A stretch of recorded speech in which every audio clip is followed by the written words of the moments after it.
Okay, we're good to go. Officially back from the supper break. I had a slice. I had two slices of ham and pineapple and one of pepperoni. There was also a taco pizza there, but that had a bunch of tomatoes on it, and raw tomatoes, is just not my jam. I'm getting no music. I hear no music at all. The Chrono Trigger window's got focus, so it should be playing, but... Oh, okay. Apparently there was just no music in that little segment there. Oh, can you see my mouse cursor here? I guess it's irrelevant. I should just move the mouse cursor away from the window. Okay, so here we are in the future. What a happy little place the future is in Chrono Trigger. I've got cash. This is just hilarious to me. It's like, hey, do you have any money? Well, this isn't money, but I'll take it in exchange for stuff, anyways. Because that's just kind of the place. That's the kind of place this sort of dystopic future is in Chrono Trigger. Yeah, it's not money, but who gives a shit? Take all my goods, anyways. I think I actually do want to buy all this stuff because I remember the junkyard that we go through after this being somewhat not super easy. Oh yeah, I can sell him some stuff too.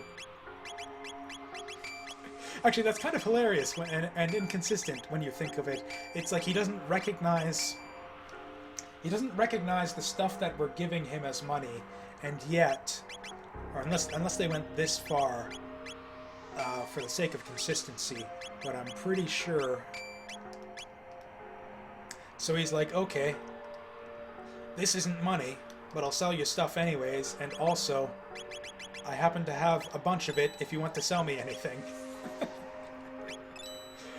Okay, that's convenient, I guess. I guess he just had it lying around in case any people from the ancient kingdom of Guardia ever came up from the past to buy stuff from him. I don't know.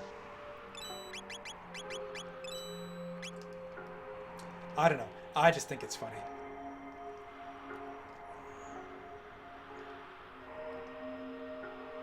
Oh yeah, that was an interesting... Yeah, right, that's right. That's why...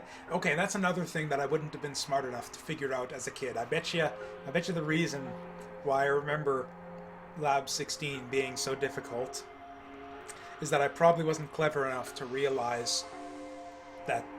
Or to remember this guy's hint that you can't use regular weapons on the monsters there. Oh. If I'm looking for food, I lose, but I am not looking for food anymore. I actually just ate, so that makes me a winner. Winner, winner, chicken dinner. I've had too much to drink. Winner, winner, chicken dinner. Literally, in this case, because... Wait, no, what am I saying? I opted out of the chicken taco pizza. I think we need to rest... Yeah, that's right, we haven't gotten any HP refills since the... Dragon tank boss fight. Oh, okay. The Enertron right here. This thing is amazing. I'm just gonna take a sip of vodka in preparation to tell you how amazing it is. So like I wasn't really a huge sci-fi kind of guy as a kid. Back when I would have been playing games like this, I was more into the fantasy, but I got a bit more into sci-fi as I got older. I read a few different sci-fi novels, read a bit of Asimov, and watched a bit of Star Trek as well. And I think a lot of the appeal of science fiction is not just beyond just like, you know, the whole speculative future and the notion of like wondering what a future society might look like, and you know, sort of what would the social organization be, and how will people live, and what sort of ideologies will prevail in the future, and that kind of thing. That's all interesting and whatnot, like the whole conception of Starfleet and all of that. Great stuff. But what really attracted me to it, I think, is just all of the neat gadgets and like the cool technology that you get to see. And that's like a lot of my favorite stuff in science fiction. Like, you know, like even like the so-called science fantasy, like Star Wars. what do a lot of people get into? They get into like the technology stuff, that, you know, TIE fighters and lightsabers and blasters and all that. That's sort of a lot of the stuff that really not really defines science fiction, but I don't know how to describe it. Is the most recognizable sign of science fiction is just all of the cool technology that you see, or actually the Star Trek. Going back to Star Trek, the holodeck is the perfect example of that. I can't fucking wait for there to be a holodeck in real life. That'd be the coolest thing. It's like literally the coolest thing I can imagine would be to have a holodeck. If you're not a sci-fi guy, you wouldn't know you wouldn't know Star Trek: The Next Generation or what a holodeck is, but it's basically a VR simulation. They use like a holograms and force field projection type things to basically just kind of simulate any environment you want, and they have like advanced AI to sort of fill in the NPCs as well, as it were. So it's like it's basically like the ultimate sort of role-playing experience. You can envision like any type of setting, any type of environment, and just like play out. It's like the ultimate gaming device. Like literally, it's like you can act out any sort of role play you can imagine. It's just such a cool idea, and they do some really interesting stuff with it in the series as well. There's like entire holodeck based episodes. Oh right, you don't fight these guys, they steal from you. So yeah, the holodeck is just something that really sort of captured my imagination in the same way that a lot of other sci-fi technology just sort of captured the imagination. And it didn't really occur to me at the time, but it doesn't have like the wow factor of the holodeck, but I think the Enertron has the potential to be that, like the holodeck is like all recreation, but in terms of like useful technology, that would be like something that completely changes the world and like human society and stuff. I think something like the Enertron in Chrono Trigger would be an example of that. Because if you think about it, what is it? They describe it to you. It's a device that basically gives you your entire full night's sleep within a few seconds. And if you think about it, that's like so much more productivity for like everyone around the world. If instead of needing to sleep for 6 to 8 hours a day, or 10 to 14 in my case, you could just like step in an Enertron pod and then be rejuvenated, and then bam, that's like an extra 8 to 14 hours, depending on how much of a lazy ass you are. Again, an extra 8 to 10 hours a day. That's going excessive. 6 to 8 hours a day. And you know, like, that's a good point. Not everyone necessarily, I buy the fucking sword and then they just give it to me like 2 fights later. Every freaking time. But, and you know, not everyone needs to use. Like, I probably wouldn't be an Enertron guy myself. Like I said, I'm a lazy bastard. I like to sleep. I like dreaming. So I wouldn't be an Enertron type of guy, so it doesn't really capture the imagination in terms of like, oh man, I can't wait till we get the fucking Enertron. But in terms of like society, in terms of like letting like productive, industrious people, giving them like 30% more time in the day to do the stuff that they need to do. That's just like incredible. It's like human society would advance forward in leaps and bounds if something like the Enertron existed in real life. If we would just remove the need for people to sleep. And weirdly enough, I haven't seen that concept really explored in any science fiction other than Chrono Trigger. It's really weird. I haven't seen the idea of like a device where we don't need to sleep anymore. That's like such an amazing concept, amazing like futuristic concept that would like change everything about the world, like a earth-shattering advancement in technology. And I've not actually seen, and again, I'm not a huge sci-fi guy, like I said, so maybe it's based, maybe the Enertron and Chrono Trigger is based on an actual science fiction thing that I've just never heard of. But from what little sci-fi experience what little sci-fi I have consumed, I've never seen anything like it, and it's just like such a concept. Like in every science fiction show or movie or whatever I've ever seen, they still sleep in beds for like 8 hours a day, and it's like, what the fuck? It's like the year like 2160 or whatever. Get with the times. Get an Enertron, man. Right, what year is this, anyways, in Chrono Trigger? I think it's like 2300, 2100. That actually makes a big difference. Like, the difference between, like, 100 years after the apocalypse and 300 years after the apocalypse. That's a pretty big difference. I feel like humans shouldn't be alive 300 years after a Lavos-style apocalypse. So I think if this game is... And again, this is the kind of thing that I wouldn't have thought about as a kid. But I think to maintain believability, to maintain my suspension of disbelief, yeah, it makes sense for the future time period here to be 2100 rather than 2300. Oh, that's fine, Saturn, though. We just don't give the Enertron to lumberjacks. There, problem solved.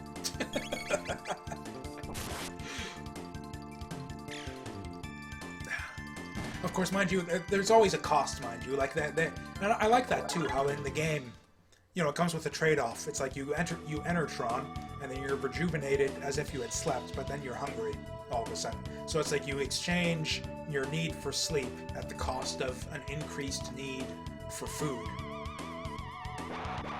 Oh, right. These are the guys. These are the guys that would have given me trouble as a kid. So we're gonna slash these fools.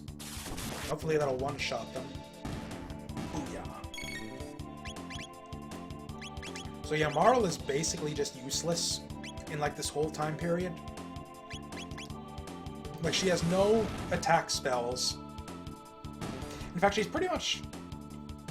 I don't know, she's not... In fact, she becomes extremely useful later on in the game, but in the early bits of the game, she's the one character with like no offensive attacks. She's just got her shitty little bow that does like 10 damage at a time, and there's like no reason to ever include her in the party.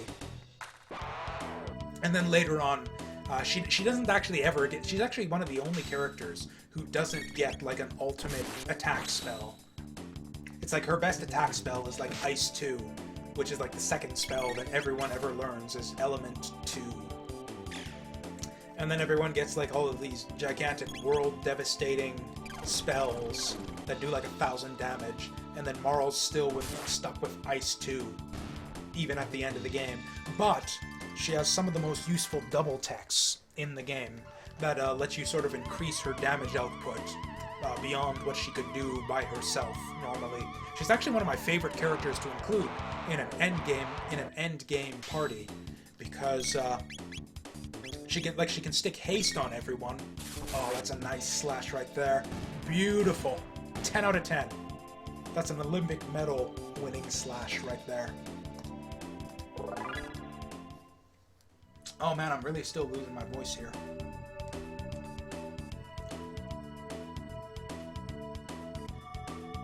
There, let's switch from vodka to water for a brief period, I think is what we're gonna do.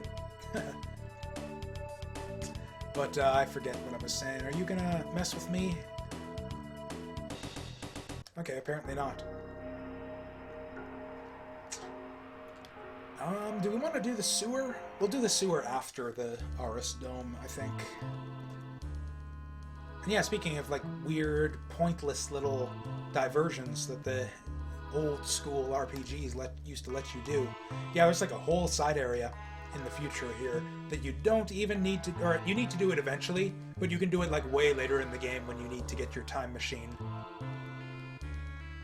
But we're going to do it right now. Or not right now, but after we finish this dome here. And again, I feel like I'm going back to this more often than I should, considering how little reading I've done at this point. But that's in light of my sort of my little bit of reading of Joseph Campbell and the monomyth shit I've been talking about. I find this scene right here a little bit more affecting, I think, in light of all that. Just the way that, like, the conquering hero from the distant past comes here into this post-apocalyptic future devoid of heroism or hope or anything, sort of reinvigorating the ancient bullshit or whatever. yeah, I don't have the vocabulary. to describe it, really. But yeah, the idea that like human society in this era has sort of lost all hope, just like completely given up, and that it takes sort of a hero coming forward from their ancient past to sort of revivify their sort of sense, their spark of life and hope for the future and whatnot, which is a sort of like the whole point of a hero. I think is a sort of, yeah, I need to remember to save more often. This is gonna bite me in the ass at some point. Look at that, okay, a lot of that time was supper. Who are you talking about with who looks always angry? You're talking about Luca, maybe?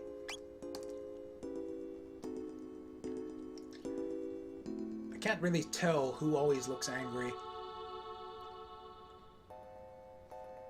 Like, or unless you mean in the menus?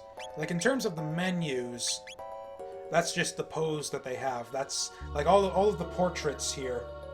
Yeah, if you're talking about if you're talking about the sprite, I don't see it. If you're talking about the menus, it's just kind of based on the Akira Toriyama artwork.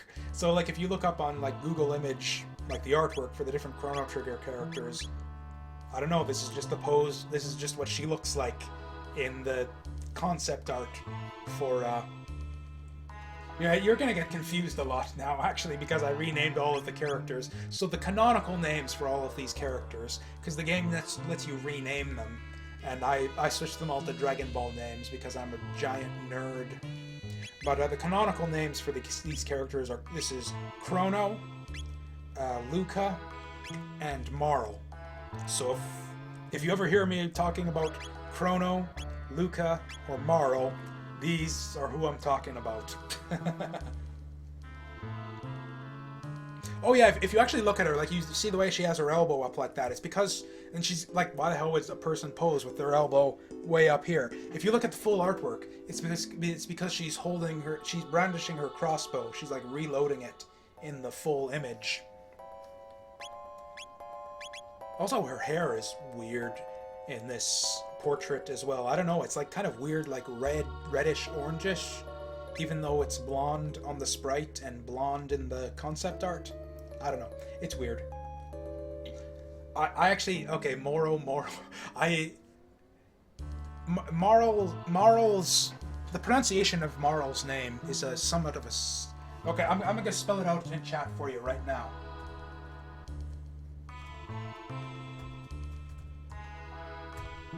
Okay, so that's how you spell it, and the pronunciation is kind of up in the air, because of course there's no voice acting or anything in this game, so people have gone with Marley, or Merle, or Marl, and I just kind of cycle back and forth between those when I'm playing. I might as well just call her Bulma, just to eliminate that ambiguity, but yeah, that's what's going on with her right there. In fact, I've got the internet. Let's just fucking do this right now. I'm gonna go onto Chrono Trigger Wiki, and I'm gonna find out what her Japanese name is, because that's gonna be unambiguous in how it's pronounced. Okay, so we got the Chrono Trigger Wiki. We got Maru. Okay, so it's just Marl. So Marl is her name, I guess. Maru. So yeah, in Japanese it would have been Maru, and so yeah, something like Marl would be how you'd pronounce it in English, I think. Okay, so we got that settled. I might as well have done that like way back at the start when I first raised the question of how to pronounce her name. But you know me. I'm a procrastinator.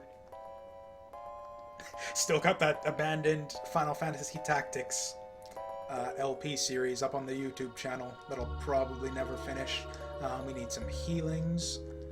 I don't think there's anything down here except the boss fight, but it is... Actually, yeah, I haven't played this game in ages, so I feel like this was an easy boss. I think we didn't really have anything to worry about. Will it let me do the password without... Okay. So even if you know the password, it won't let you do it there.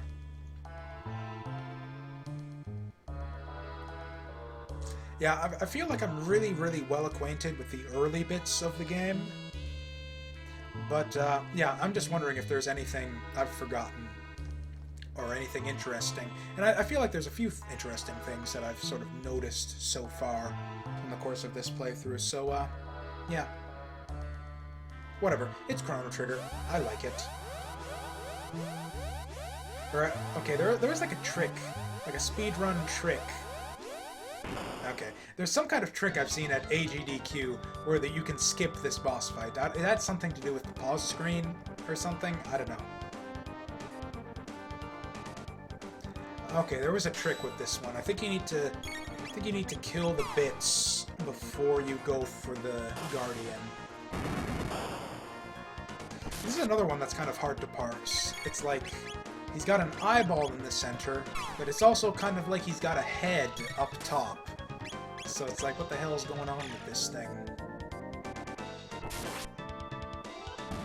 Actually, the final boss sprite, too, I'll point it out, like, way, way down the line when we come to it.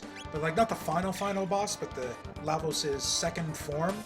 Has, like, it's got, like, a really weird-looking face, where there's, like, a few different ways you can look at it. Where it's like, is it a nose? Is it eyeballs? That kind of thing.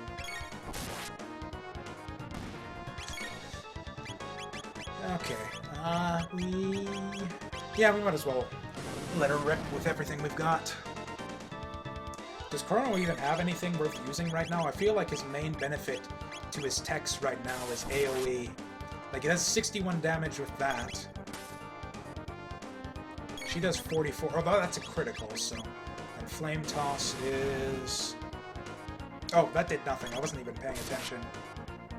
Yeah, he does more damage with a regular attack. The main benefit of his techs... Oh, hey, she's got quite a critical hit rate right there. If she keeps getting crits like this, she's actually going to be our biggest heavy hitter. Okay. We might have been able to get this guy. No, 241? I imagine it's pretty late over there. It's actually pretty early right now. I've been able to regulate my schedule around a pretty reasonable time right now. Like lately I've been up and about from basically 9 a.m. to about 1 a.m., which is pretty reasonable. Oh, right. I wasn't paying attention. Hopefully everyone survives this. Holy damn. That was a big hit. We want to not do that again, if possible. Or actually, what I want right here, I think, is an aura whirl. So we're gonna strategize right here. We're gonna do a double tech, first of the game. Boom. And that's why it's good to have Morrow in a party.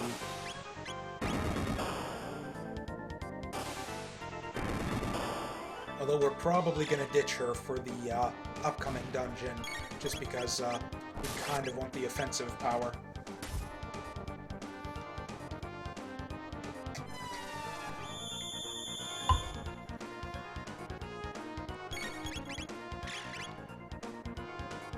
You know, I probably could beat this guy up with just the one bit there. Because yeah, he wouldn't be able to do his, like, triple dude counter-attack. But we'll probably get him on this cycle anyways, so who cares?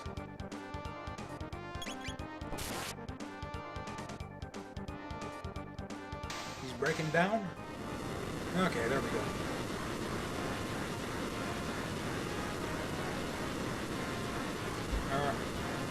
I'm paranoid all of a sudden. 300 XP, surely. Okay. Yep, got a couple level ups out of that. Just gonna quickly check. Okay, I was just suddenly paranoid that my my hard drive recording might have stopped right there. This... Actually, yeah, I guess there is one dead. I was talking earlier about how no humans, like, die gruesome deaths or anything in the course of the game, which is, I guess, technically true. Maybe?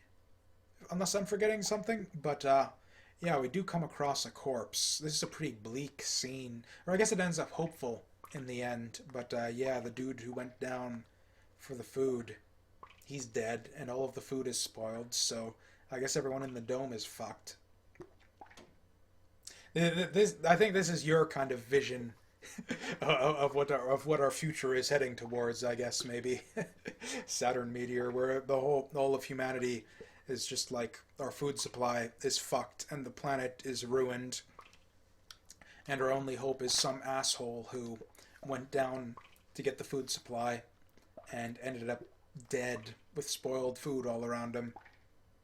Sometimes, frankly, sometimes I think that's where we're headed as a society as well these days. But okay, but he does. His spirit lives on with that piece of advice about the rats. So they say shh. So they tell you to shush, because you might run away. But as far as I know, walking towards him doesn't help you at all, and you really just want to run right off the bat. I've never managed to catch this guy on the first pass. I think you need to chase him all the way back. Because yeah, when you chase him from this end, it's a lot easier. He has much less of a big head start on you. Although, you kind of need to take... Oh, right, you gotta hit A on him.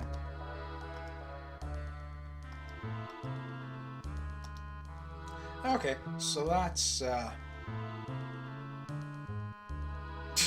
It's funny how you talk about remaining healthy there, because that's actually going to be a thing in just a second. What the future man's conception of being healthy is, or if they even have one.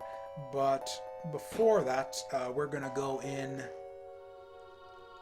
I think it's just super easy to just ignore all the enemies here. I think I'm just going to try that here, just to, even though I said I was going to be super thorough and do all of the battles, I just want to try this just to see if I can do it. Let's solid sneak our way through. Oh, okay, we failed already. That was pretty predictable, I guess.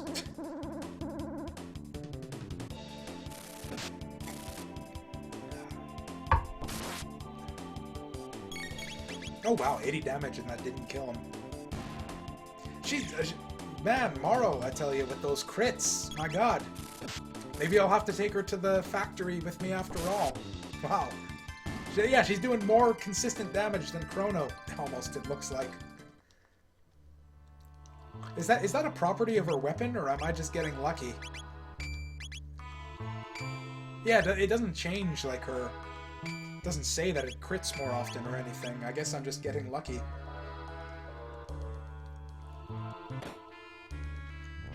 Alright. Actually, you know what? This guy looks interesting. He looks like a fun sort of fellow. I want to fight him.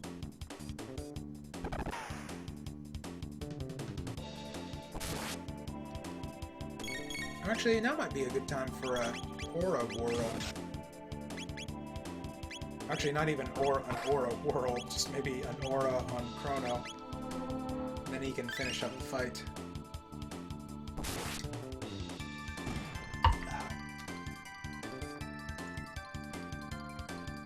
Man, all these tech points we're accruing. Surely we've got to be close on some techs here. Oh, we don't... Okay, that's what's happening. We don't even get any more techs until Magic Time. Magic Time with Specchio. Oh wait, there's nothing back here. Can I sneak past this guy? Nope.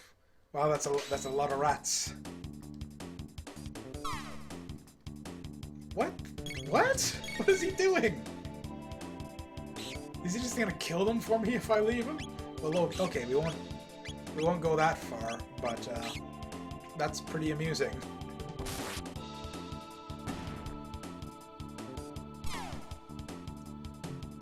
Oh, you know what? I wonder... Okay, that's a nice little bit of flavor there. Because these guys are probably here as, like, pest control.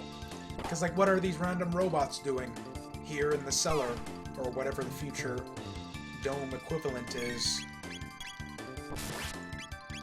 Yeah, these guys are probably, like, pest control robots that are designed to shoot lasers at rats or something. That's really amusing.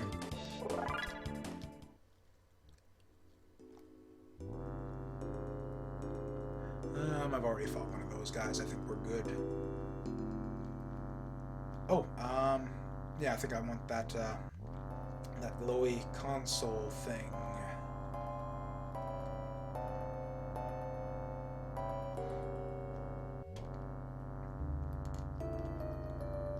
Or, oh, you gotta use the password on this one too, except it leads to the door that can't be opened. So, yeah, we'll just have to make a mental note of that one and come back like 10 hours later for that one. Once we got the right, the powered up pendant. That's what lets you. Okay, so this is where we actually come to the main plot of the game. We've had our little escapades in the past and the present and a little bit of future stuff as well, trying to get back home, but this is where we get to what the game is really about.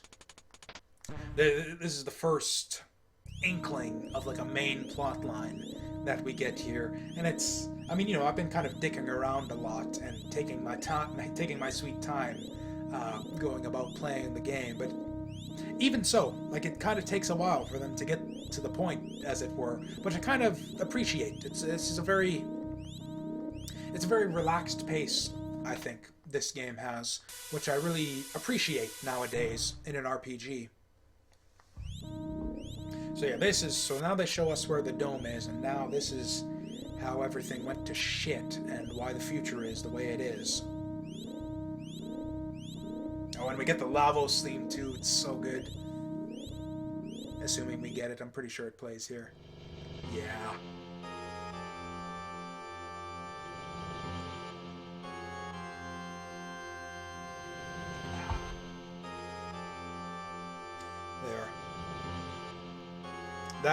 That's just hopeless apocalyptic future music if I've ever heard it. My God. And man, I don't know, something about the story in this game just really resonated with me, especially the bad ending. So like when you get to, and again, we're getting way ahead of ourselves, but like if you get to the end of the game and you fight Lavos, and if you game over at that point, you get a bad ending where it basically just repeats that scene you just saw. And then you get like a zoomed out picture of the world just kind of exploding and having destruction rained down upon it. And then it fades to black and white, and then you get the Lavos scream, and the future refused to change shows up on screen. It's just bone chilling. That like gave me nightmares when I was a kid. And again, it's kind of that sense of like the eldritch Lovecraftian abomination from just like the void of cosmic horror or whatever. Now, I don't know. I know it's not really that kind of thing, but that's what it felt like to me as a kid. Oh, and I love this bit in the theme too, in the Lavos theme, when it turns like that. And this is perfect timing for it too. So that lined up really, really well for us. It's really interesting here too, where I talked about this a bit earlier, where it's like, yeah, a giant space porcupine is going to destroy the world 1,000 years in the future, so I guess we'd better stop it, because that's our job. We're the ones who need to do something about this. And just the notion that they like take responsibility for all of this, it's just like, and again, and that goes to like the conception of the hero, the model for how a person should act in the world. Like the notion that, yeah, if a giant space porcupine is going to erupt in the future and destroy everything, yeah, 1,000 years from now, it's your job to fucking do something about it. So, step up and take responsibility. And and it seemed weird to me, even at the time, even as a little kid. It's like, they see this and they're like, oh no, we've got to do something about this. And I'm like, wait, what? Why? Why would you see that and think, oh yeah, this is totally something that's within our power to change, and we should totally set about trying to fix all of this that's about to happen? It's like, who thinks that way? How could you how could you have that level of like faith in your own abilities and hope for the future that you think you could do something to avert all of this? I mean, the ability to time travel, I guess, helps with a bit of that. I might be feeling a bit more optimistic about my own capabilities to fix the future. If I could travel through time, maybe. But yeah, I don't know. It's just a scene that really kind of got to me, even at the time.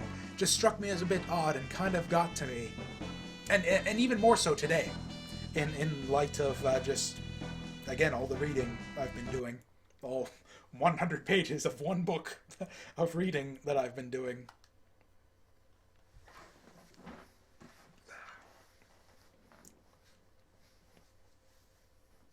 Yeah, I remember back in university, almost every class you'd get the discussion from at least one person speaking up. It's like, sure, you won't do all of this analysis about how a story is a reflection on humanity or morality or society or something like that. But what about, where the point goes, is what about just enjoying the story for what it is, and enjoying the narrative, and why aren't you just introducing your own biases and needlessly convoluted interpretation on everything, and frankly ruining the story, some people would even almost say sometimes, by just overcomplicating things. And that's really, I never saw much merit in that at the time, and I see even less these days, just because I feel like, and again, I feel there's a more strong formulation of that type of argument, though, that's put forth by Sam Harris, like I mentioned earlier, where it's just like you can interpret anything to be about anything, and it's just, you can use, it's, like, it's all just language. It's, your interpretation is more about you than it is about the text, I guess, is one way to formulate the argument. But nevertheless, I don't know, that's part of why I got into English in the first place, though, is that these types of discussions and the notion of the hero myth as a reflection of society and how we think people should, what is the correct way to act in the world, and how the degree of responsibility we should take for our fellow man and the future of society and all that. Just like the notion of stories as reflecting on those types of deeper issues has always really appealed to me, and has been part of what sort of got me into the study of English literature back in the day.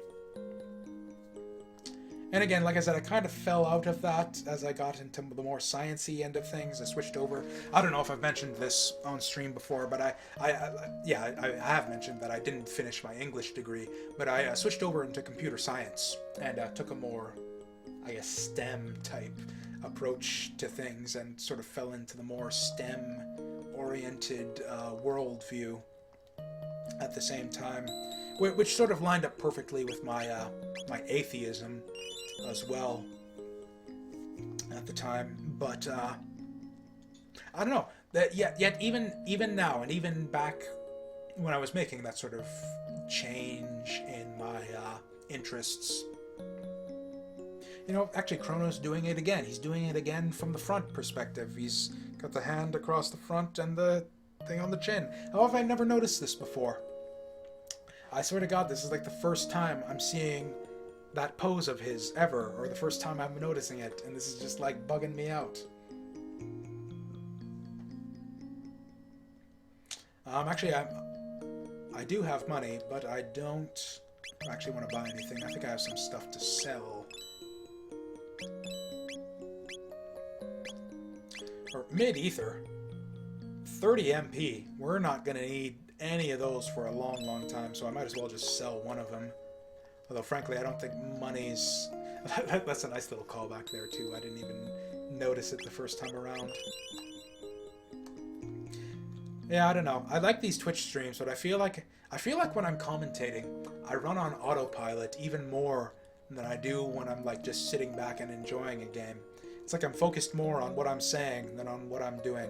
And I feel like that's maybe something I'll need to try and correct in as we progress forward with this Twitch streaming thing.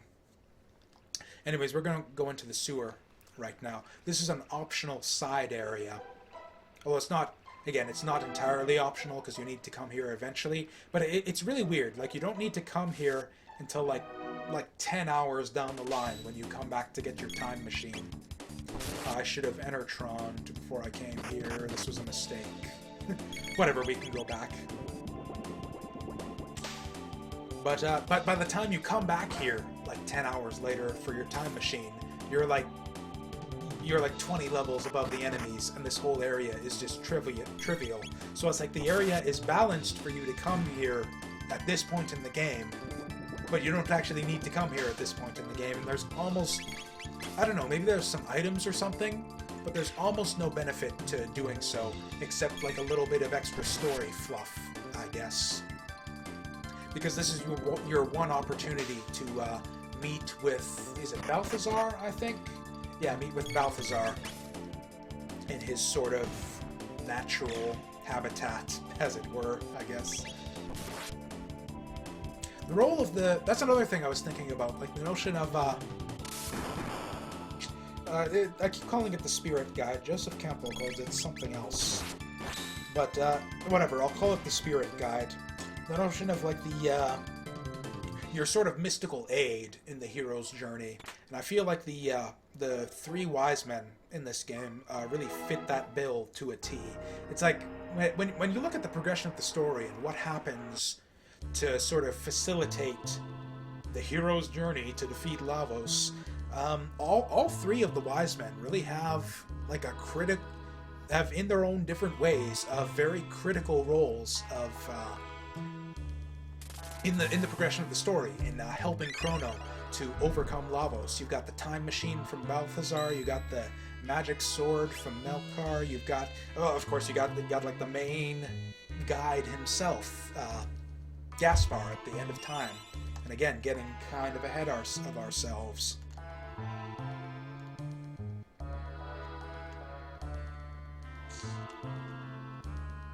And actually, yeah, now that I think of that, their sort of important role in the story, in that sense, it really does kind of make it worth it. It really is kind of interesting that you get to meet with Balthazar.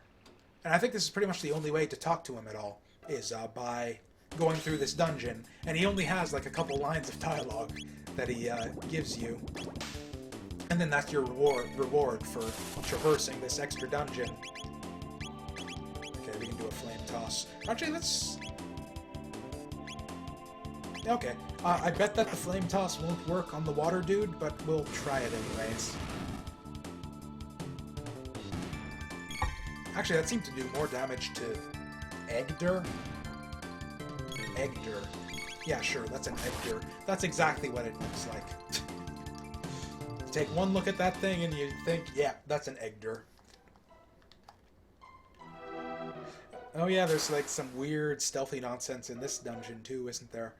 We got like not two in a row, but like two stealth dungeons reasonably close together, I guess, between the prison and this one here. And frankly, you can kind of stealth your way through the dome we were just in as well, so yeah. This is sort of like a precursor to Metal Gear Solid in a way. Just like a nexus of all kinds of game design stuff here in Chrono Trigger, even though I guess really Metal Gear was more of a precursor to Metal Gear Solid than Chrono Trigger was, I suppose. I've never actually played I've played the original Metal Gear, but I wasn't really able to appreciate it at the time. Like, I couldn't figure out what to do. I played it for like maybe less than an hour, and then gave up. Okay, I was talking earlier about how I couldn't figure out what was going on with the Naga sprites, whether she was sticking out her tongue or not. Those frogs, they've definitely got some tongue sticking outage going on there, so, yeah, I don't know what it is. I guess something about Akira Toriyama and tongues, or something. Ooh, I wonder if this was a bit of a waste then. I wonder if you get different dialogue with the different characters if you come through with someone different going through here later in the game. Oh, okay, this is the kind of little stealth section here. And this little piece of paper here explains it to you. Just gonna double check the stream setup very quickly. Okay, looks like we're good.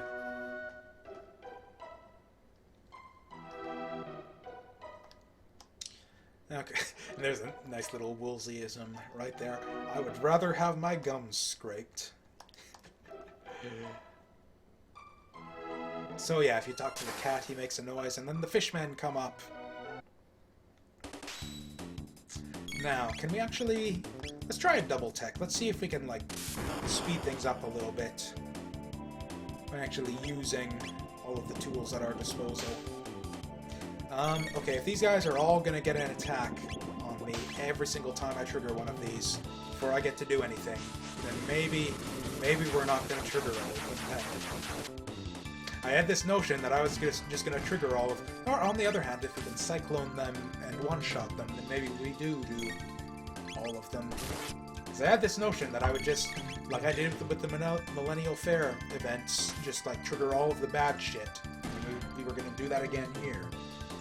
But if all of these guys are gonna get to throw lightning bolts and water bubbles at me, then maybe we don't do that. Also, it's just kind of fun to see all the different stupid things that can happen to make noise. I am gonna die. This was a bad idea.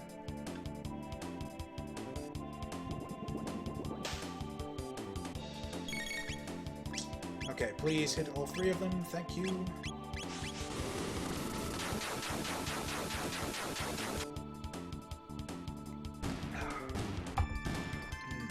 Delicious, delicious XP.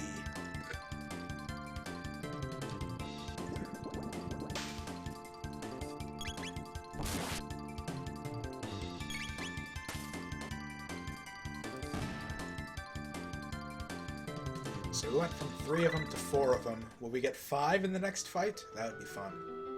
What is the next? Pizza, or is that cheese? Oh, it was cheese and it summoned the rat. That's cute. So I think we're actually going to get Luca to throw a line of fire at the rat there. Then that'll hit the 2 of them. Actually kind of looking... Oh, you ruined my plans, Bulma. But yeah, actually kind of looking at this from a game design perspective, like as far as RPG battle systems go, there's not too much benefit to using your special abilities just like on a single target. Like nobody has the ability that's just like, it's like damage to a dude, only more of it.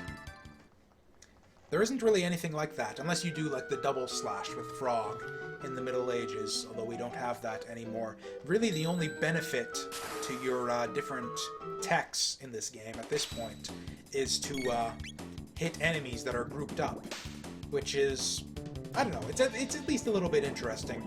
Like, it makes it so there's a little bit more to the combat than just... Ooh! Shit. Okay, let's try our techs then. So we get a little bit more damage, but not a ton.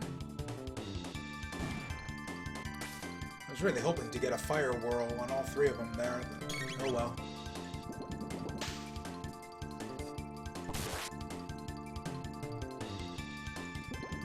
It would be really nice to get a save point for the boss here. I don't know if we'll need it, but I want it.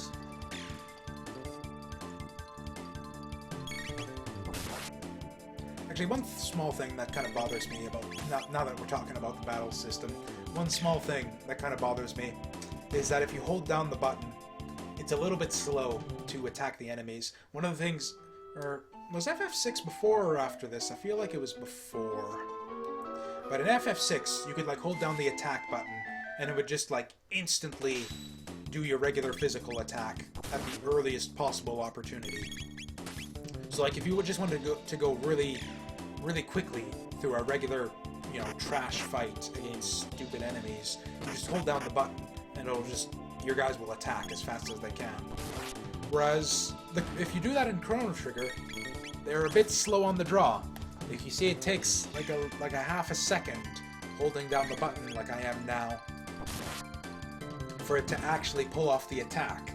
I can go a little bit faster if I mash the button, which, I don't know, just doesn't sit right with me. I feel like I'm slurring my words a little bit. Maybe I need to lay off the vodka a little bit. In fact, let's switch this. We're gonna put the water in position 1 and put the vodka in position 2.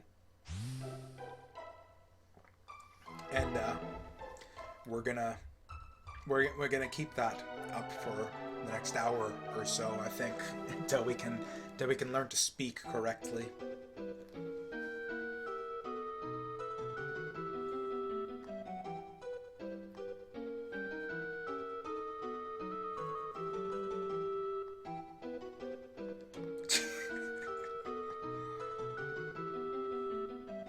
That scene is entirely pointless. These characters are entirely pointless. And I don't know if it's bias or what. You do see a lot of that kind of pointless shit in modern JRPGs, where it's just like random fluff. Where it's just like an NPC acting stupidly in a random scene in the middle of a dungeon for flavor. And I use scare quotes there, because I don't know, that kind of thing doesn't work for me in a lot of modern JRPGs. And I do play the occasional one.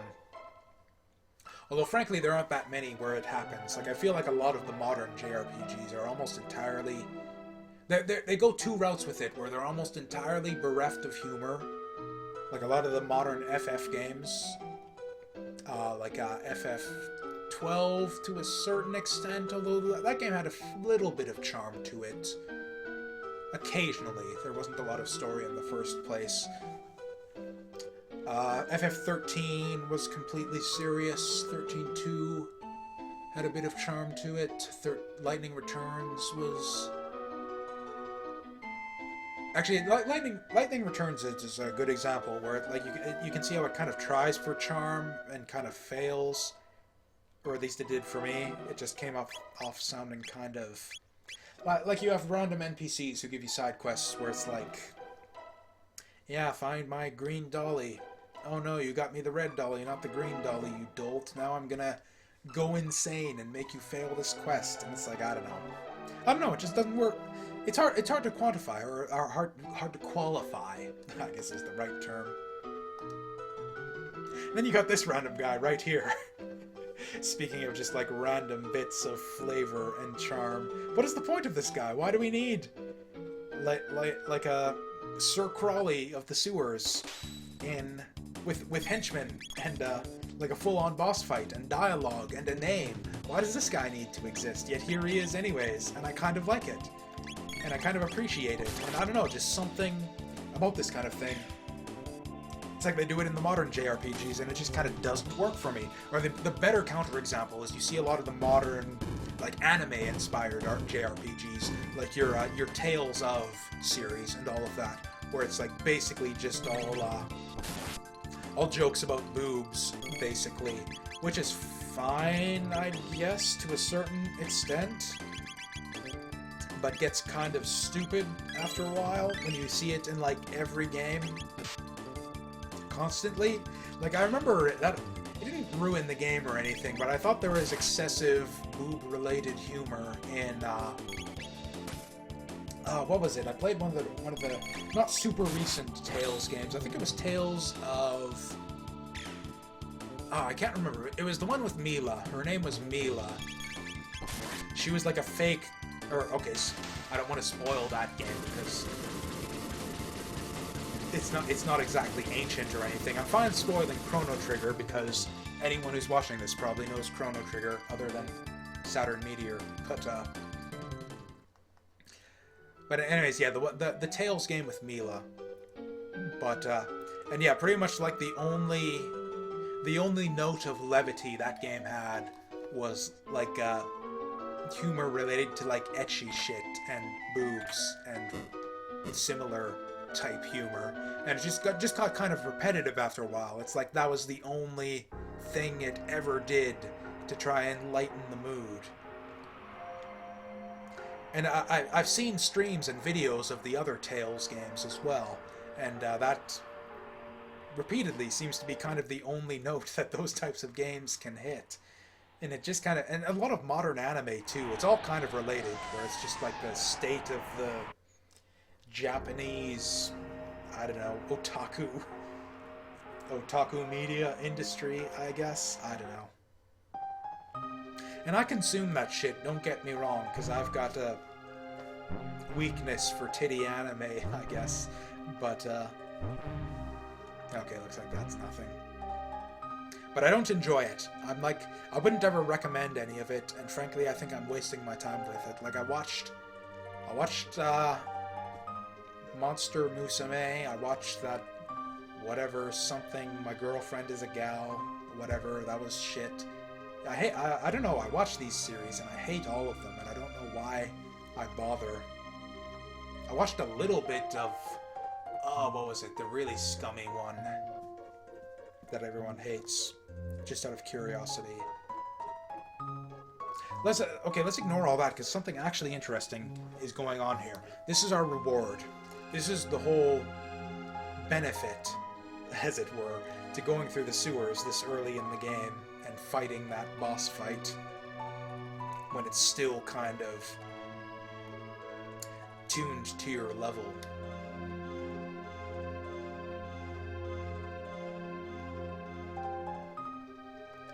So this guy's basically gone crazy, and he's only identified as Old Man at this point in the game. And this is the only way that you see him, basically. Or, I mean, you'll see him later on in the game, which is technically earlier in the game, chronologically speaking, in terms of, like, the timeline. But, yeah, this is basically it, is you get to see this guy who you meet later on go crazy in the future before you meet him in the past. I think I got the whole grammar of that sentence correct in terms of the tenses, but yeah. And it's kind of interesting. So, like, what does this mean right here? So when you come back here later on, you wouldn't even know this if you didn't see this. But basically, what's happening here is he's gone crazy, and all that he really knows is that he's got like this sort of his final purpose that he's sort of put himself towards is to transfer, I guess, like a computerized representation, like an AI representation of his consciousness back when he was still sane into this blue creature, which we'll learn it later on is called a new. I had always assumed was like an android or something back in the day, because it's like, you know, here he is, and he seems to have his own, like, he sort of distinguishes himself. He, like, refers to himself as I and refers to the wise one as, oh, wise one. So he, like, has a sense of, like, separation between himself and, what is it? Is it Balthazar here? I think it's Balthazar. So now I'm wondering if, like, news just have, like, if news just have this feature where you can, like, upload your consciousness onto them. It's just kind of weird. I think I've been drinking too much. I think this water break is not doing enough to... Oh, and now I gotta go... Oh, no, I don't have to go all the way back through the sewers because you trigger that bridge very early on. Which is a very nice and sensible little shortcut right there. Oh. Or not. Maybe we just have to hit the switch again. What? Did we hit this fight the first time around? I feel like this is the first time I've seen this. Although, again, maybe I'm just not paying attention. Let's try a fire whirl on these two schmucks.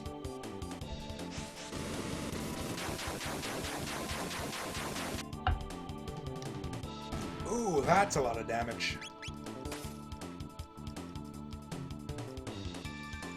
Yeah, this is the kind of thing, the kind of situation that makes me kind of wish I prepared my commentary a little bit ahead of time, because I feel, I don't know, I have this intuition that there's something interesting going on with that scene with Balthazar there, and I just can't quite conceptualize it fully or articulate it right now in my current state of mind. And it's the kind of thing I want to think about more and put my thoughts across on it afterwards if I were not on my third vodka and Dr. Pepper of the evening. I drank... I brought that up thinking I was going to drink vodka and Dr. Pepper, but it was actually just water because I put the water there earlier. Did I get this wrong? I could have sworn there was a shortcut here where you, like, flip a switch somewhere and then you get that bridge there.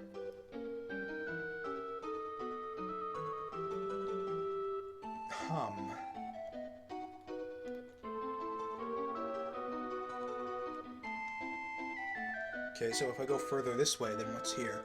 This is where I came from the first time around. Oh my god, I'm lost in a Chrono Trigger dungeon. Just fucking kill me.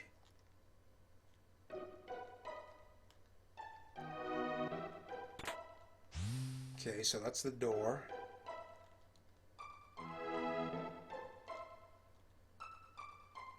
Oh, so it looks like there is no way to hit that bridge. You just get the shortcut over there. Okay, so that's just a, what do you call it? Red herring. Okay, good enough. Yeah, I feel like this is kind of what I felt like I wanted to get through the first stream. It's just kind of the introductory sequence. I feel like, I don't know. Yeah, the game has kind of like a structure or a sequence that it goes through that I feel is like kind of an introduction. It's like you go through your first random kind of time travel excursion to introduce a little bit of what the game is about. You get introduced to one of the different time periods, one of the different characters from a different time period. Then you go back to the present, which for a random little side adventure that sort of motivates your trek into the future. Then you get the motivation behind like the whole game's plot proper. And then after another short little excursion to get back into the past, you go into the end of time. And then that sort of serves as your little hub area for the rest of the game. So I feel like the real game kind of begins after this segment in the future here. Once you get to the end of time, the first time around. And so that's kind of where I wanted to cover. I wanted to at least get that far in the first stream here. Oh no! Sirens, alarms! They're onto us. Just kill them. Just cyclone the left lot, cyclone the right lot. I could kill them all by the time Johnny shows up. Whatever, we're gonna do the race. Gee, do I have the option to turn down the race? Can I just say no and kill all these guys?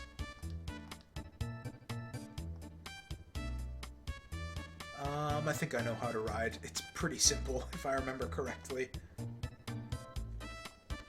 God, speaking of your weird little RPG side quests, I think it might actually be faster to just walk. Oh, it won't let me walk. I have to do the race at least once. Okay. Actually, this is really like relevant to what we were doing earlier tonight, because this is basically the same. Like, the mechanics to this race are basically exactly the same as racing Metal Sonic in Sonic CD, where you just like sort of zoom up back and forth. It's like you pass him and he slows down. Or no, you pass him and then he speeds up, and then he passes you and he slows down. Or what was the button to... I mean, if you want to, you can... If you want to, you can like get in front of him and make it so that he can't get past you and try to block him off from passing you. But there's absolutely no point. You can just hit the speed booster at the finish line and you'll just surge ahead of him. That is like the silliest, most pointless minigame, I think, in the entire game. And they put so much effort into it too. They got like the rotating mode 7 and like the cars, and it's like it's like they developed F-Zero and put it into Chrono Trigger as a little stupid minigame with like none of the mechanics that make F-Zero great. I mean, it's obviously not as complex as F-Zero or anything. You don't have like the full track or anything like that, but I don't know, I feel like someone at Square just like played F-Zero on the Super Nintendo and it's just went like, oh my god, this is completely fucking amazing. We must put something like this in our next RPG. And yeah, and so they just put in the best thing that they could muster and didn't really think much about the design or the purpose or anything of it. Because yeah, that was really pointless. But the thing is, it sounds like I'm complaining, but that it doesn't take up a lot of time. Like, it's just a nice little bit of variety. Or, okay, it takes up a little bit more time. Just a little bit more time than I think I would like. I could do with that race being, like, maybe 20% shorter. I think would be about right. But, it's not a huge thing. And it's nice that it's better to have it there than not have it there, I think. I prefer having that race than to having another, like, Lab 16-esque dungeon, which is basically what you end up going through if you somehow lose the race. You basically just get stuck trudging through the ruins, and you have a few extra fights against mutants or something like that. Like, I prefer doing the race to having to do that. So again, it just sort of demonstrates how a bit of variety can go a long way when you have kind of a relatively, you know, kind of simplistic, repetitive battle system like a lot of these JRPGs do. And a lot of that is, it gets better later on. Like I was saying, a lot of the appeal of this sort of battle system with the double and the triple techs really comes out later on when you've got a lot of different options for parties. So it's like when you get bored with one party, you switch out a character and try out all of the new double techs that offers to you. So you get a bit of variety in that way, and it's kind of enough to keep you interested.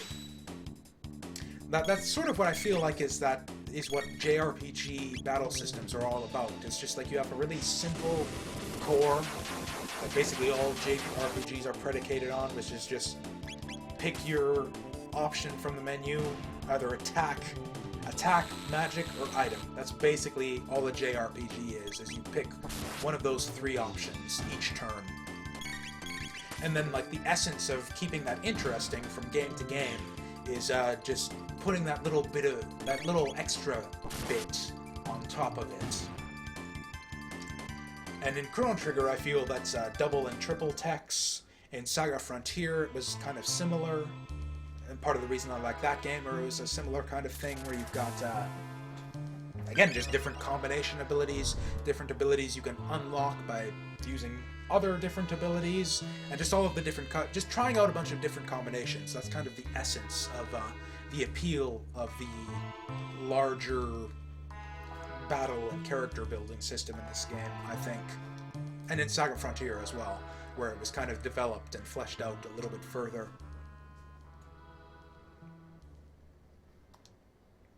So here we got our future character being introduced here. So it kind of turned out in the long run with between Chrono Cross and some of the extra scenes in the game, or in the DS port of Chrono Trigger, where it sort of turns out that Luca was like the progenitor of all robots in the future in the Chrono Trigger basic timeline.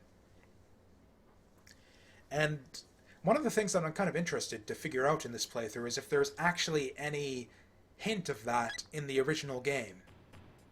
It seems kind of intuitive. It's like, you know, Luca is this genius inventor, so of course she would have invented all the robots that you see in the future timeline in the original Chrono Trigger, but I don't remember there being any really clear hints of that in the original game. I know there was some of that in the cutscenes, or in fact it was basically explicitly referenced in the ending of Chrono Trigger DS, where there was an extra animated, like an anime cutscene in the ending, where you see Luca playing around with this little mini robot to sort of signify how she was the inventor of the future line of robots that would come to dominate the world in the bad future timeline of Chrono Trigger.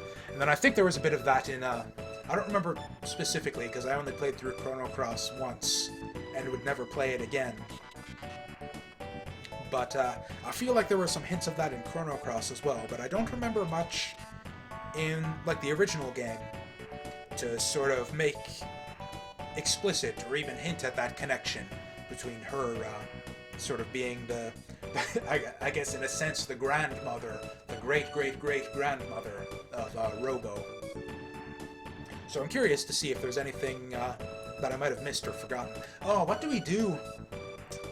How do we handle this? There really isn't anything like Robo in the DBZ canon. Nothing at all. We could go with like an android, except like one of the android series, except android is obviously way too long to fit within the 5-character limit. And also android 18 would just be a little bit too I don't know. We've got 3 girls in the harem already. By the time we're done with this, I don't need Android 18 in on the party as well. Or what's the one, the fat one? Fat one with the fat face. Let's Google that. DBZ fat android. The fat android is Android 19. Wow. Google. Okay. So we've got the actual fat android I'm thinking of, which is Android 19, and we've also got a bit of inflation fan art of Android 18, which is just phenomenal. Thank you so much for that, Google image search.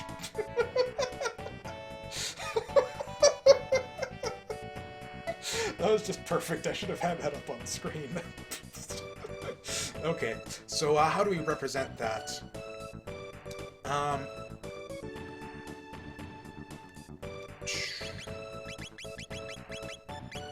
do we represent that?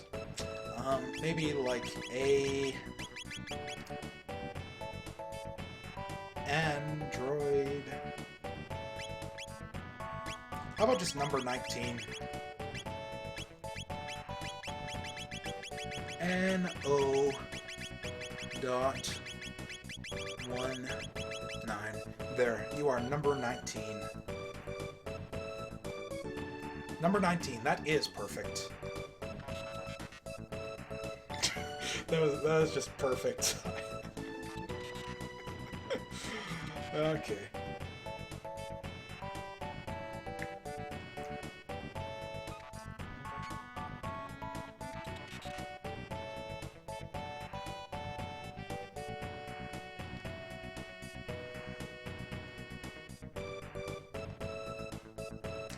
I don't think I have the sort of... I have difficulty sort of following time travel stories sometimes in fiction. Just like the way things go with like the time paradoxes and alternate timelines and stuff. Like you've got like the sort of the classic time paradox where... Like in the first quest in the game where... Who's gonna stay behind? I know, as much as I was saying that there's no reason to ever bring Marl along, I kind of want to, just to spite myself. So, like, she's useless. Like, I remember specifically, there's a lot of, like, slimes in the next dungeon, and Luca's fire abilities are really, really helpful with that. So you definitely want to take Luca for the next dungeon. So, and Marl is useless. She doesn't have any offensive techs right now. She has nothing to help you get past those slimes. So we're going to take her along and leave Luca behind. Just because we can. Okay.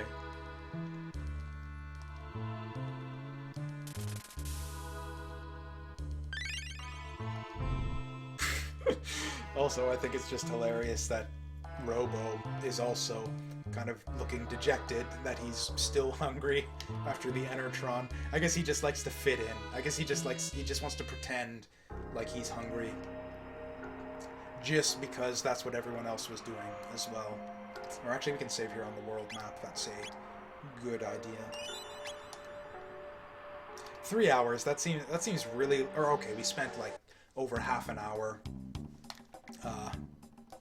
on our supper break or whatever, but even so, not making very good time on this run, although obviously that wasn't really the idea here. Kind of want to be doing a thorough playthrough of this. Just, you know, having a go, okay, does Robo have anything to, will Rocket Punch do it? Does Rocket Punch count as an elemental? That was a waste of MP. I regret that. Does anyone have anything to deal with this guy?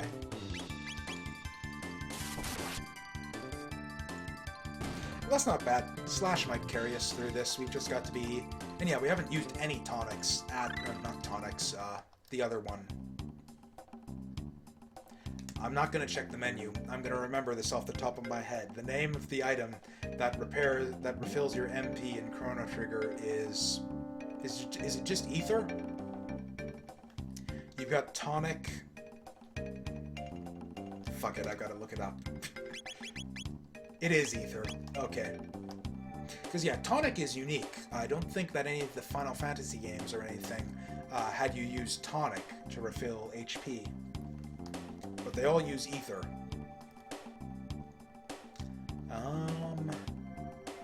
This is embarrassing. I don't actually remember what to do in this area. Whatever. I'm sure it's not that hard to figure out.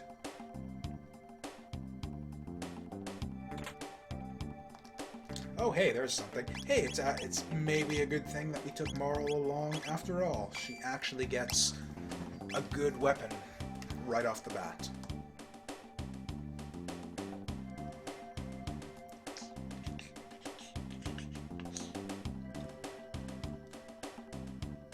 Oh. Okay, is it actually possible to get through here without disturbing the robots?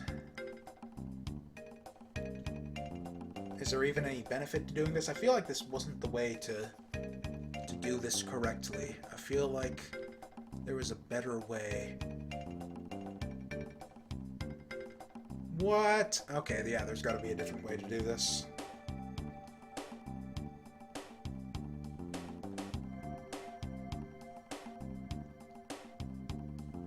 Or we just got unlucky with the timing there. Okay. Was that it? Was that our whole... Oh, dear. Okay, that was bad. I jumped the gun a little bit on that one, and now we're getting carried away by a Terminator robot.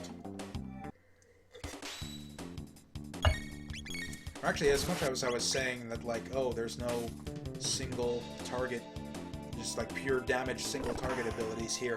Actually, Robo has one. His rocket punch is good for just crushing dudes, and it's only 1 MP. So yeah, let's just spam the shit out of that.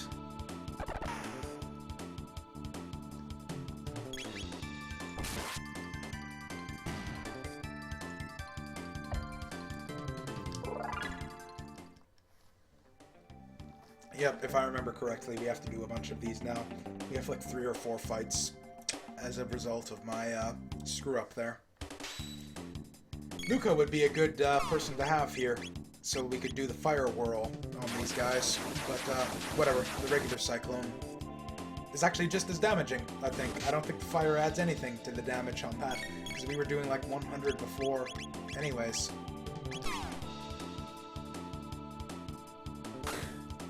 I mean, Marl isn't completely useless, actually. We'll be able to... we don't want to waste her... Because, yeah, she can actually get the crits and actually do some damage in combat. Which makes her actually not completely useless at all. But, and outside of combat, we can use her aura ability. Because we don't want to waste it in combat, because she's actually capable of doing some damage if we get lucky. But, so yeah, having her aura will help us save on healing items a little bit, I guess. I don't know, maybe she is actually the secret best character to take for this portion of the game. Maybe we'll find out. This might be the first... Okay, this probably isn't the first time I've ever taken her in this portion of the game, but it's certainly the first... I certainly don't usually go with her. I feel like Luca is the better choice in almost every way, but... you know, Marl does have her advantages in a few small areas. Those mainly, I guess, being healing and attack damage. Or I should have had Robo do the gun punch there. Oh, you know what? I should have unequipped Luca and given her speed up item, the bandana, to Robo. Yeah, that was a mistake. Do I get a menu between fights here? Do we have another fight? I hope that was the last one. Okay, thank goodness. Oh, and we get to where we were going anyways. Okay. So yeah, there was like, I mean, I guess some time lost as far as the... Oh. Thought I was going to be able to sneak past there, but... Is that all of them? It is. Go for it.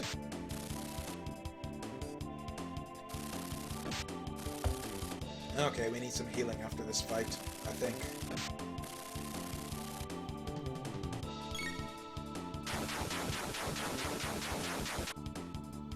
Kill them all! Oh, damn!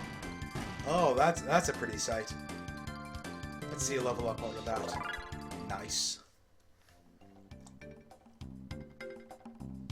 Okay, so let's actually do what I said there. Okay, so we're gonna do... Oh, Robo's got healing anyways, actually, so yeah. Marl is just kind of useless then. Because, yeah, she provides the healing, but...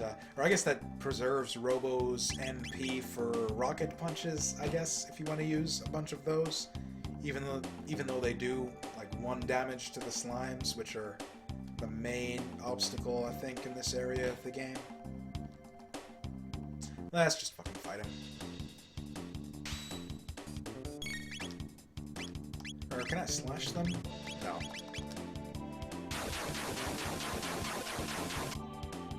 I'm out of water. Do I go and refill my water, or do I just switch to vodka?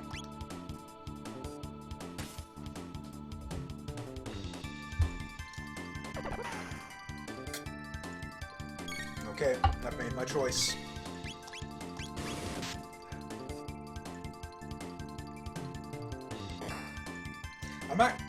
I'm actually enjoying the fights in this game more than I thought I would. I don't know why. It's just now that I'm kind of a bit more engaged in the game and focused a little, now that I'm out of things to talk about, I guess for the time being, and focused a little bit more on what I'm doing. I don't know, I am slightly engaged by the choice of whether or not to use techs and when, or whether or not to use my healing. And I don't know, I'm just kind of getting back into the swing of this. Oh my god, what? What?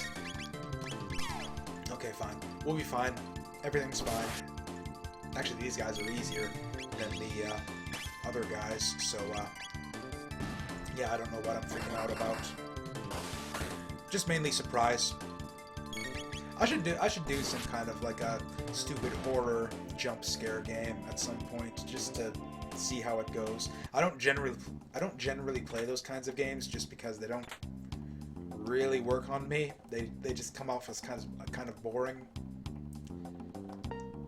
Oh, I forget the combinations. I think it's XY. Okay, I fucked that up.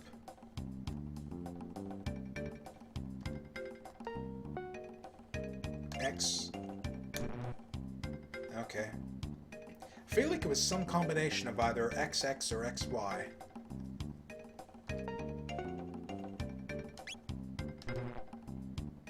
Or maybe it won't let you put them in until... Whatever, I'm gonna go, Oh, come on. Oh. Cool, let me skip that one.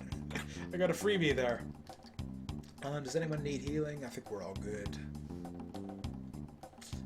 I think this is gonna tell me one of them. At least one of them. Okay, so it's XABB. Huh, even this code is Zabi. Or it's more like Zababa than Zabi, but whatever. Because I definitely remember... That's something this game does more than once, actually. Where you've got to input passwords using the buttons on the controller, and your password input kind of forms a word. Like, you got the Zabi password early on, and then you got the Lara password even later on.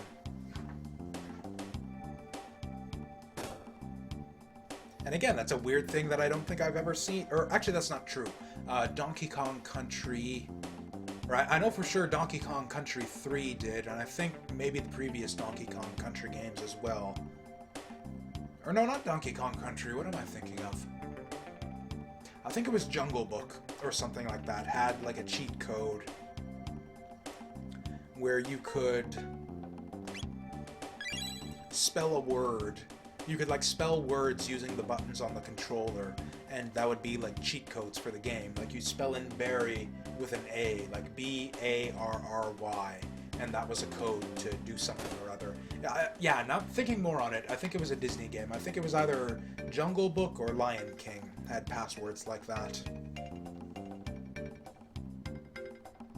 Which I guess is a bit more... What's the word?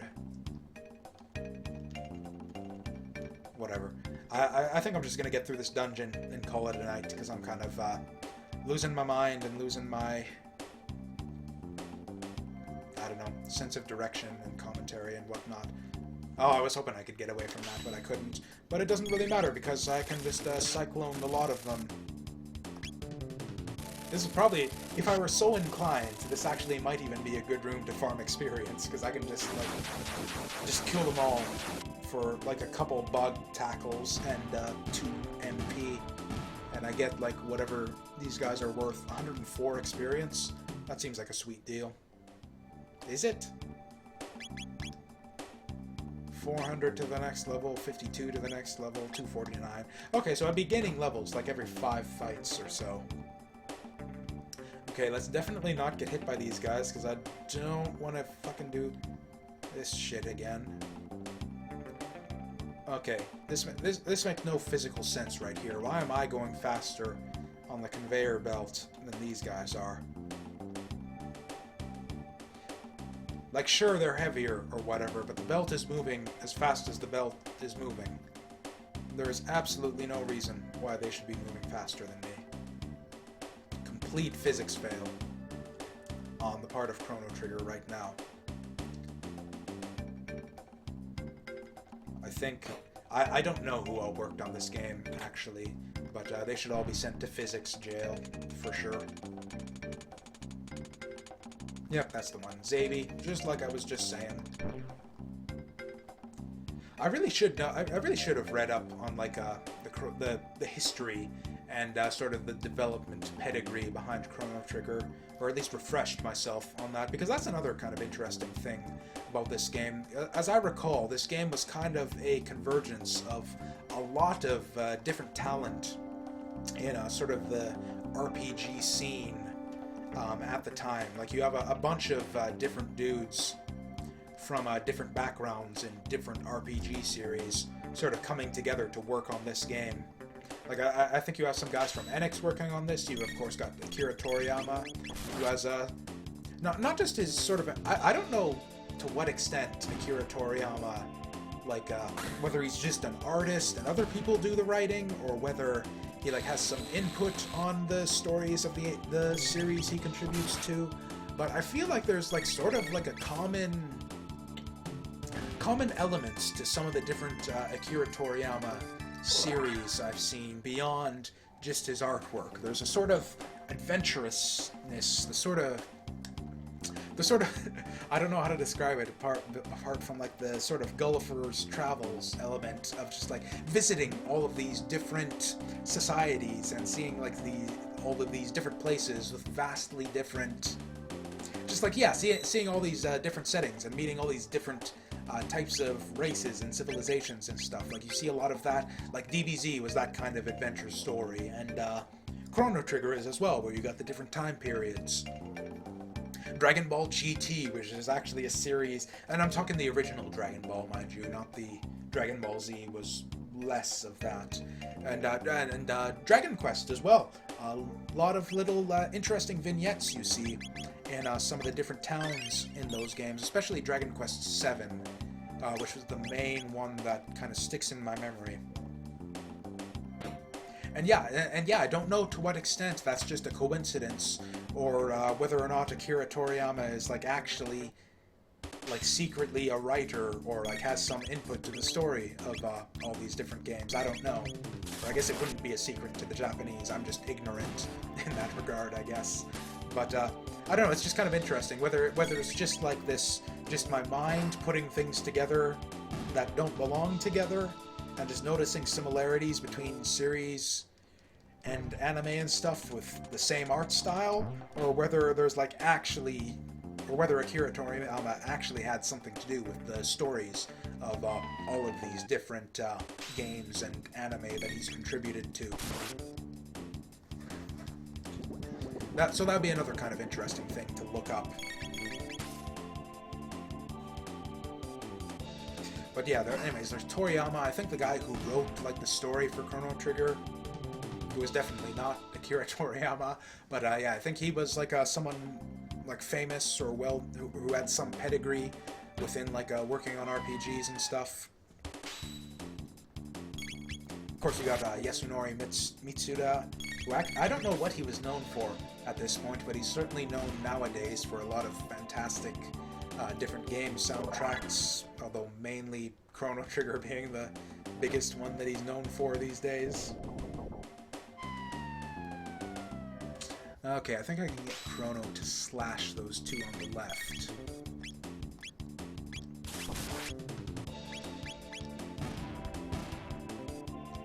Yeah, it sounds like everyone's home now. They're probably going to want to talk to me and stuff, so I think we're going to call it once we get to the end of time.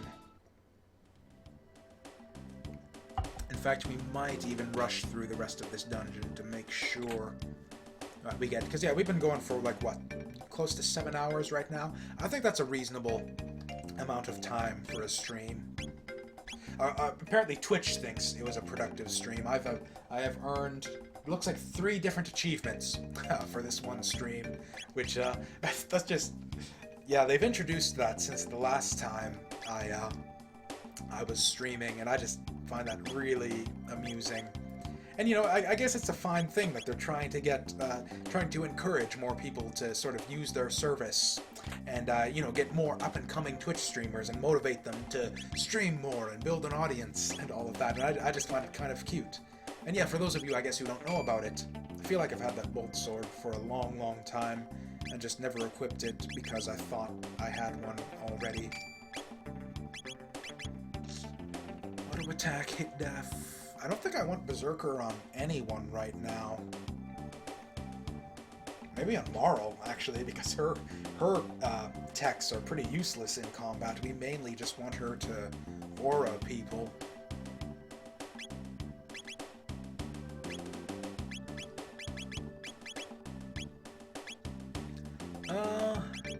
I feel like we don't need it. He's already got tons of defense, so I think we go with the Rage Band here. She's got the ribbon. Oh yeah, that increases her hit, which increases her attack power. I feel like all of this is fine. Let's just give her the Berserker. I'll have to remember to unequip that for the boss fight, because we will want her to make with the auras during the boss, but yeah, until then, yeah, we'll just try this out.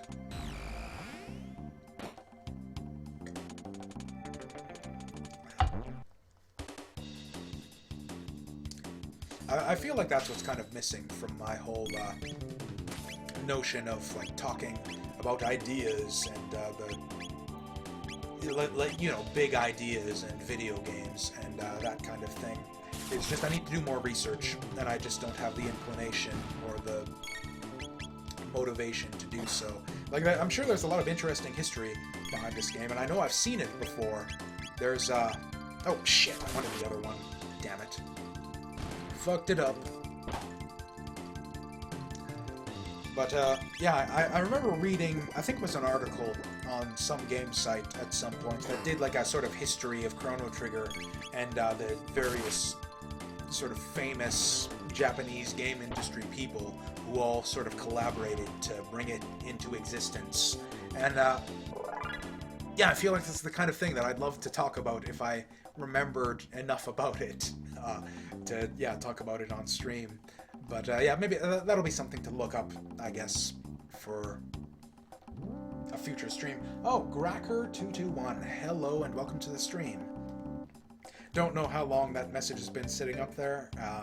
As I've mentioned before, I'm pretty bad about remembering to check chat every now and again when I'm sort of into my blabbing and stuff. But yeah, thanks for showing up and letting me know you're there.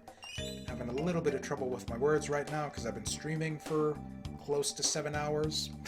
But okay, so we got... In fact, I think there's pretty much no fights between now and the boss either, so in fact, that was a fun little experiment, but I think... Yeah, I think we're gonna get rid of the Berserker right now, so we can have her using the auras for the boss. Oh good, just a few seconds, awesome. Yeah, because I had not checked chat for, like, probably close to 10 minutes at that point, so for all I knew, you could have been, yeah, hanging there for quite some time. Alright, this was the Zabi lock, that's right.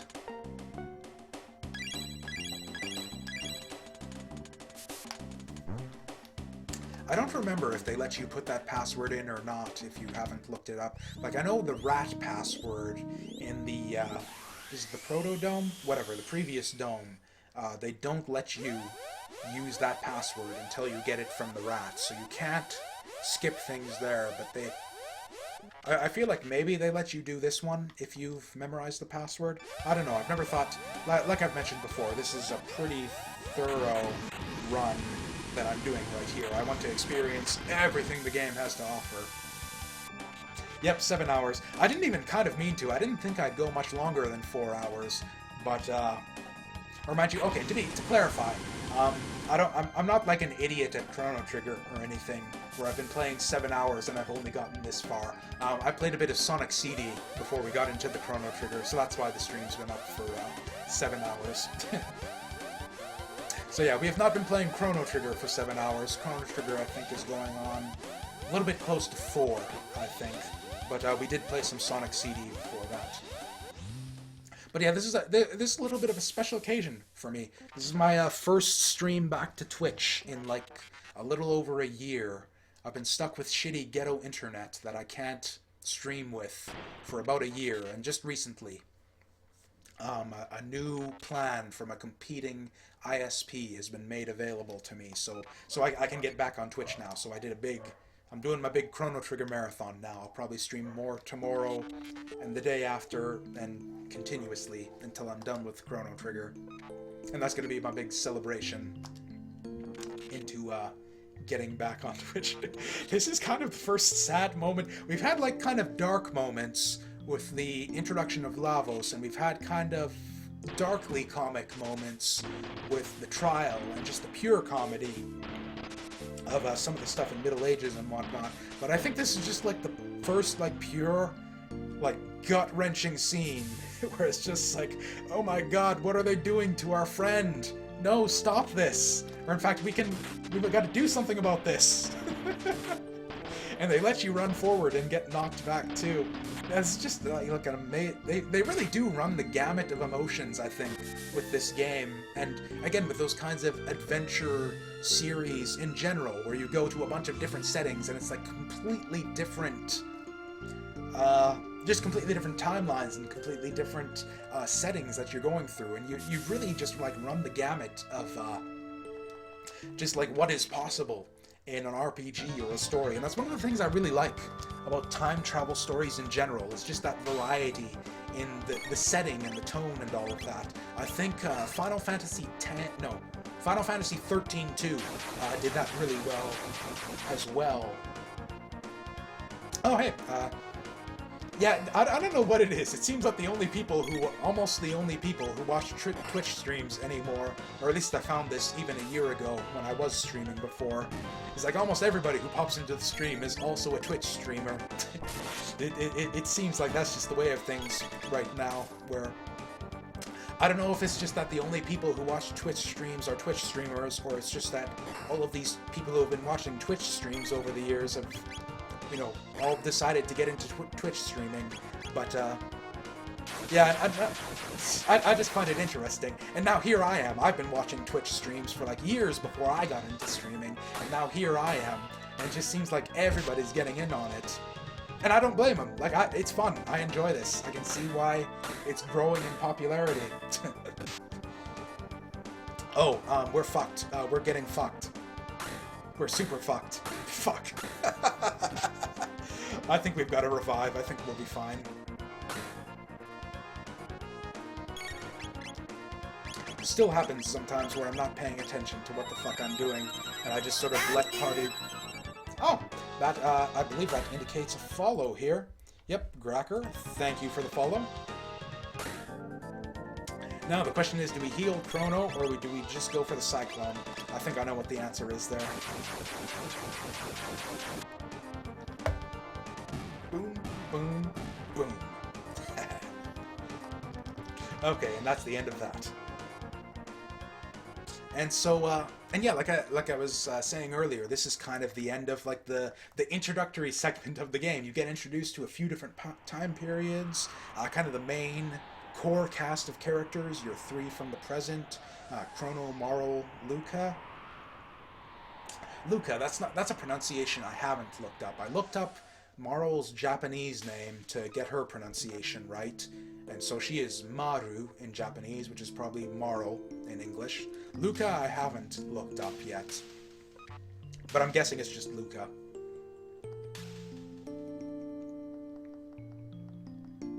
It's the selection of different characters from the different time periods is pretty well done too. It's like different RPGs, especially in this kind of time period of RPGs, kind of struggled with that a bit, where it's you see a lot of the time your party members that you accrue over the course of a game are kind of weakly motivated, and it's like, why are you joining me all of a sudden? Why do you give a shit about this quest that I'm going on? You see a lot of that in Final Fantasy VI, I think, where there's just a lot of party members where it's just like, what are you doing here? Why do you give a shit about this? Where you get like the random caveman or Sasquatch or whatever. And it's just kind of amusing. And I mean, you know, you gotta fill out the party and whatnot, and they've all got their useful, interesting abilities, so that kind of justifies their inclusion. But Chrono Trigger, I feel like they handled that really well. Where it's like, you know, Robo, he's in this sort of dystopic, ruined future, so he's got some incentive to want to fix that.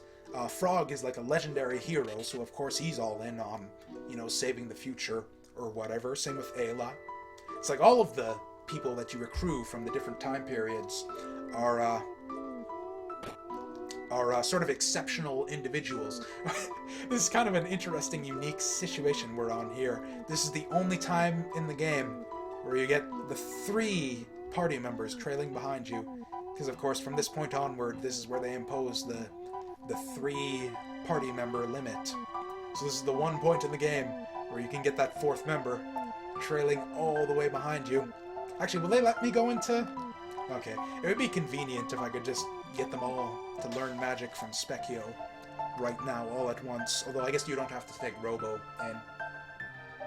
FF6 blind playthrough? That would be interesting. I wish that there were... I'm so well experienced with all of the classics at this point. I wish there were more classic games for me to sort of experience for the first time at this point. In fact, I'm kind of looking for them. Like, I haven't played all the way through Earthbound before, so that's one that I've kind of considered. What's another one? A lot of PC games. I'm really inexperienced when it comes to sort of your classic PC games, like Planescape Torment and, what's it called? Shit. Fallout, like the original Fallout. A lot of old PC games I'm really inexperienced with, and so I'm super interested in just like, 'cause it's kind of rare, that sense of wonder you get from like playing a truly great game, like one of the classics that just sort of captures the imagination of the entire gaming community. These sort of like storied, historic franchises in the history of gaming. And so I kind of have an interest in seeking that out wherever I can, to experience these classics that so many other people, that come so well recommended by others, and sort of experiencing them for the first time. To be clear, that's not what we're doing here. I'm super well experienced with Chrono Trigger. I've played through this game many, many times. Yeah, that's one of my favorite types of Twitch streams, actually, is watching people play classics for the first time. In fact, I've got a list of games that I follow on Twitch that are just games that I really enjoy blind playthroughs of. Like, I love watching people play Super Metroid blind for the first time. Is a really entertaining one. Or I love this too, where if you talk to these guys, it'll play their theme song. Oh yeah, blind Chrono Trigger run too. That would be an interesting one too. Okay, so he won't let you take a peek in the room behind you.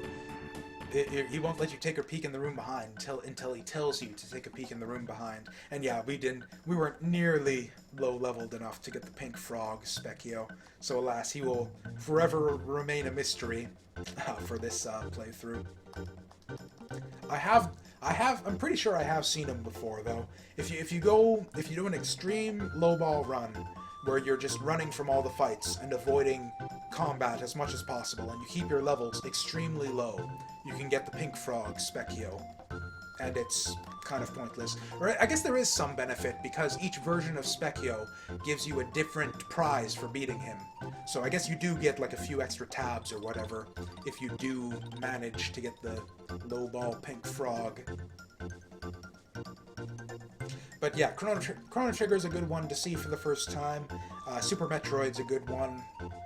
Undertale's a good one, although that's not, I guess, not exactly a classic since it's a bit too new, but I think Undertale will continue to be considered a classic in the years to come. A lot of people are crazy about that game, and rightly so, I think. I wasn't quite as crazy about it, but I do see a lot of the merits of that game.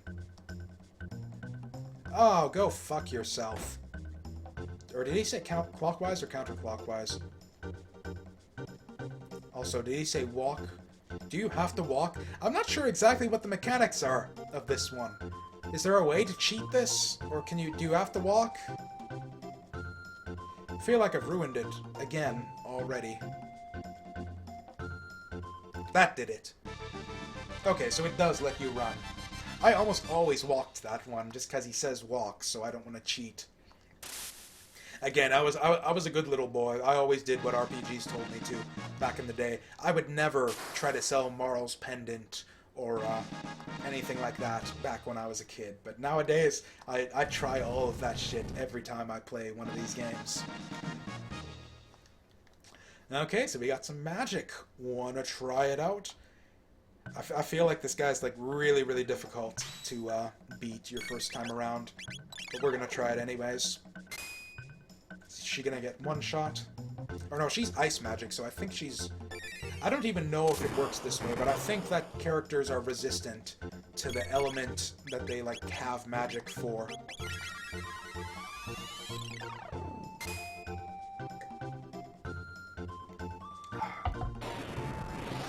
Or Dark Souls is another good one.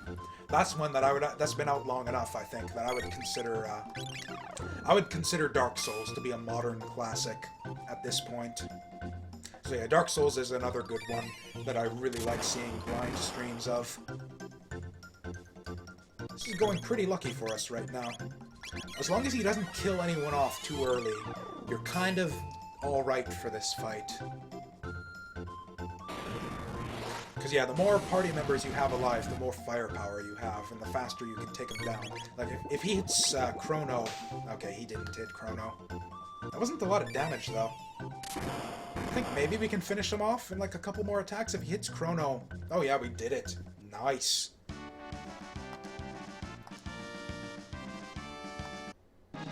I feel like that usually goes worse for me. I feel like I usually take a few tries to beat Specchio. Okay, we got one magic tab. That's not amazing.